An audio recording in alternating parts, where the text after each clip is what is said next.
You say you take the night approaching dawn. Why have you fasted and say you shall not be seen?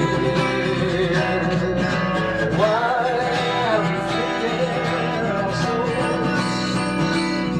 But you take no notice, take no notice. But the day of your fast you find pleasure.